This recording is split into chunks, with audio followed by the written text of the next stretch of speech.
The rain hammered against the windshield like 1,000 tiny fists, each drop carrying the weight of David's exhaustion. In the back seat, 5-year-old Emma pressed her face against the window, her breath fogging the glass as she watched the storm rage outside their small Honda. It had been 3 years since cancer had stolen his wife Sarah away, 3 years of bedtime stories read with a voice cracking from loneliness, 3 years of trying to be both mother and father to a little girl who still asked when mommy was coming home. "Daddy, look," Emma's voice cut through his melancholy thoughts. "That lady's car is smoking." Through the curtain of rain, David spotted a figure hunched over the hood of a broken-down sedan on the shoulder of Highway 52. Steam billowed from the engine like a distress signal, and the woman stood there helpless, her business attire already soaked through. Most people would have driven past it. It was nearly 9 p.m. The storm was getting worse, and helping strangers in today's world felt like a luxury few could afford. But Sarah's voice echoed in his memory. "The measure of a person isn't in what they have, David, it's in what they give when they have nothing left to offer." He pulled over. "Stay in the car, sweetheart," David told Emma, grabbing his rain jacket from the trunk. The cold droplets stung his face as he approached the stranded motorist, a woman in her early 30s with kind eyes that seemed to hold their own storm of worry. "Car trouble?" he called over the thunder. She turned, relief washing over her features. "My engine just started overheating, and my phone's dead. I was supposed to pick up my son from my ex-husband's house an hour ago."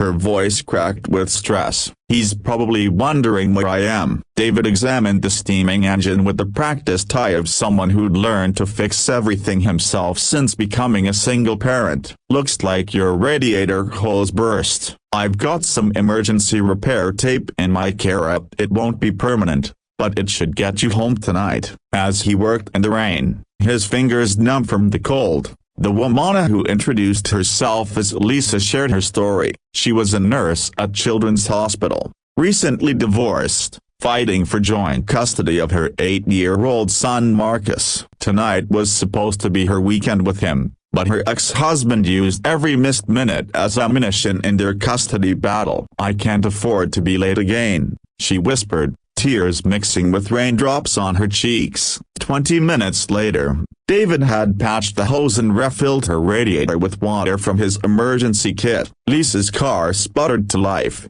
and her face lit up with gratitude that seemed to warm the cold night air. "How can I ever repay you?" she asked, pressing a $20 bill into his resistant hands. "Pay it forward," David replied, just as Sarah would have. "Help someone else when you can." As Lisa drove away, David climbed back into his car, soaked but satisfied. He was about to start the engine when Emma's small voice stopped him cold. "Daddy, can she be my mommy?" The words hit him like lightning. He turned to see his daughter's earnest face in the rearview mirror, her big brown eyes filled with innocent hope. "Sweetheart, that's not how it works," he said gently. "She's a stranger. We just helped her with her car." "But she seemed sad, like you get sad sometimes," Emma said with the brutal honesty only children possess. "And when you helped her, she smiled the way mommy used to smile in the pictures." David's throat tightened. How do you explain to a 5-year-old that love isn't something you can manufacture from kindness, that loneliness can't be cured by good intentions alone? 3 weeks passed. David had nearly forgotten about the rainy night encounter when he took Emma to Children's Hospital for her annual checkup. As they walked through the pediatric ward, Emma suddenly broke free from his hand and ran toward the nurse's station. "It's her, Daddy, it's the car lady." David's heart skipped as he saw Lisa behind the counter, her face lighting up with recognition. She was wearing scrubs decorated with cartoon animals, and her hair was pulled back in a practical ponytail that somehow made her look both professional and approachable. "David, Ma." Lisa approached them with genuine warmth. "What are you doing here?" After explaining about Emma's appointment, David found himself accepting Lisa's invitation to grab coffee in the hospital cafeteria. Emma chattered excitedly between them, asking Lisa about her job, her favorite color, and whether she liked Princess movie asked the 5-year-old equivalent of a job interview.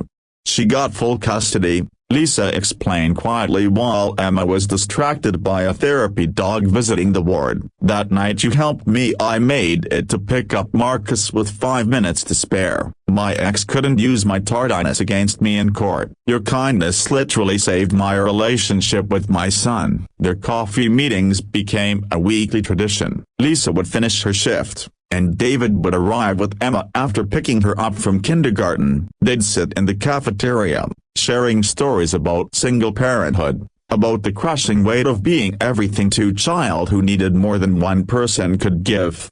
Lisa told him about Marcus, a shy boy who loved dinosaurs and struggled to understand why his parents couldn't live together anymore. David shared Emma's recent nightmares, how she'd wake up crying for a mother she barely remembered. Maybe they could meet, Lisa suggested one afternoon. Marcus needs friends, and Emma might enjoy having someone to look up to. The playdate at the park was tentative at first. Marcus, tall for his 8 years with his mother's gentle eyes, seemed overwhelmed by Emma's boundless energy. But when she proudly showed him how to pump her legs on the swing, as something David had taught her just that morning, Marcus smiled for the first time all day. She's pretty cool for a little kid, he admitted to his mother. Over the following months, their families began to interweave naturally. Lisa would watch Emma when David had to work late, and David would pick up Marcus from school when Lisa pulled double shifts at the hospital. The children bonded over shared experiences of both missing a parent, both trying to navigate a world that felt too big and complicated for their small hearts.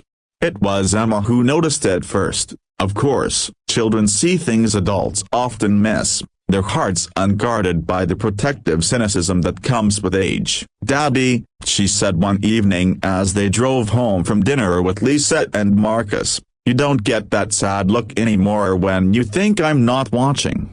David glanced at his daughter in the rearview mirror, struck by her observation. She was right. The hollow ache that had lived in his chest since her death had gradually filled with something he was afraid to name. That night, after tucking Emma into bed, David sat on his porch and called his sister Beth. "I think I'm falling in love," he admitted into the darkness. "About time," Beth replied without missing a beat. "Sarah wouldn't have wanted you to stop living, David. She would have wanted you to find happiness again." The moment of truth came 6 months later at Emma's 6th birthday party. Lisa had helped plan everything, turning their backyard into a princess wonderland complete with a bounce house and a cake shaped like a castle. Marcus had appointed himself Emma's royal advisor, helping her navigate the politics of 6-year-old social dynamics. As the party wound down and the last guest departed, Emma tugged on Lisa's dress with chocolate-stained fingers. "Lisa," she said with the solemnity of a child making an important announcement,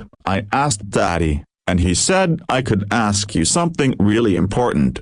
Lisa knelt down to Emma's eye level, aware that David was watching nervously from across the yard. "What is it, sweetheart? Would you maybe want to be my mommy? I know you already have Marcus, but I could share you. I'm really good at sharing now." The words hung in the air like soap bubbles, beautiful and fragile. Lisa's eyes filled with tears as she looked from Emma to David, who was walking slowly toward them with something small and glittering in his hand.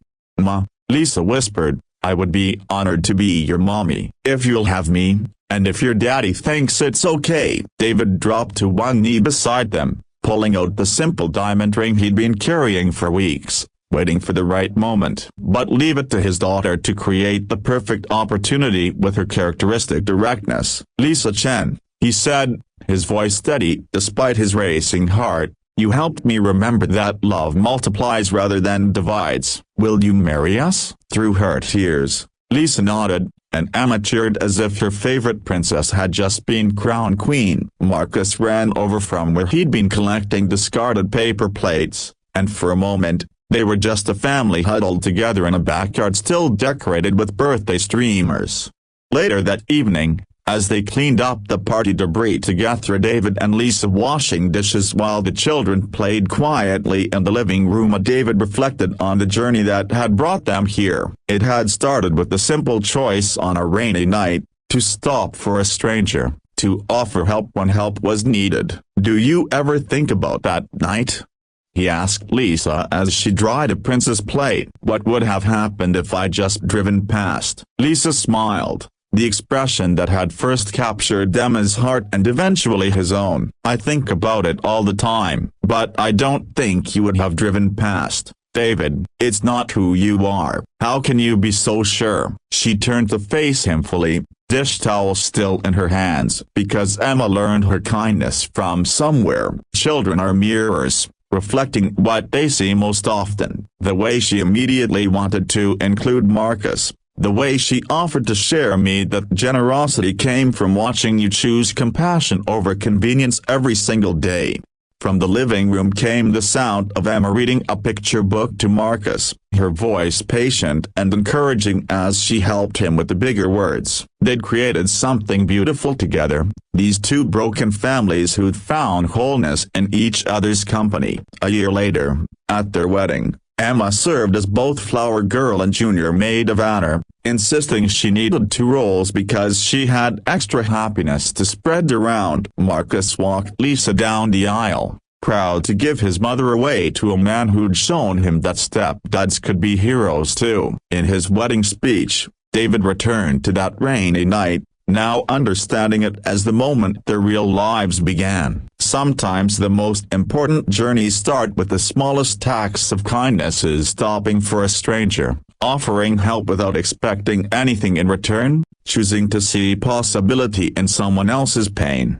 Love, he realized, isn't always the lightning bolt of romantic comedies. Sometimes it's the steady accumulation of small kindnesses, that decision to keep showing up for each other through the ordinary moments that make up a life. Sometimes it starts with a broken-down car on the side of the road and a little girl who sees love as something meant to be shared rather than hoarded.